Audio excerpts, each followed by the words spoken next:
सारे आज जो धारणा बस कौन दाबी रही मु हठात संध्या बेले खबर पाइली जे आमर पोड़ापदर अंचल चाषी भाई माने सब कलेक्टर ऑफिस को आसछंती एवं सेमानकर धान उठुना से निराश होकर बस ये खबर मते पोड़ापदर चाषी भाई माने मते फोन माध्यम जनइले एवं जनइबा पर एठी आसिक बुझिली कौन होईची एमानकर अवस्था धान उठुना पोड़ापदर मांडी रे धान उठुना मात्र 6-7 जनकर चाषी धान उठी आउ कार धान उठिना एभलिया कथा तो एवं एमाने जो मिल वाला मान सहित कथबार्ता कर मिल वाला को पचार मिल वाला मैंने कहते आमको मास दि जाऊनी ये कथा कहते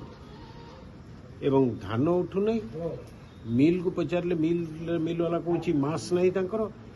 ये जो कदर्य अवस्था वर्षा आसीगला आप देखुं वर्षा आज भी हो तेणु एम धान रखिए कौटी एम धान खराब हो बर्तमान ए वर्षर धान अत्यंत भल धान थिला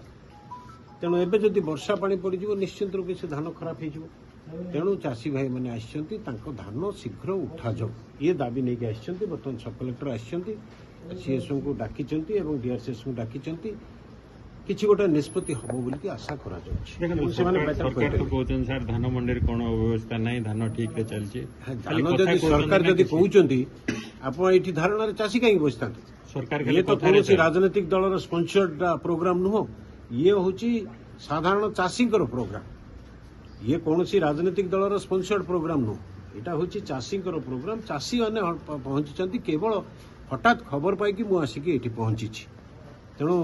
ये स्पष्ट चित्र जना पड़ुछि जे चाषी धान उठुना मंडी रे एवं 1 तारिख रु मंडी आरंभ हो एक कहगला आज बर्तमान 10 तारिख आज भी मो पाखे जहाँ खबर अच्छी आज सुधा भी 75% अंचल में मंडी आरंभ होना एवं 90% 90 ରୁ 95% चाषी धान उठी ना जहाँ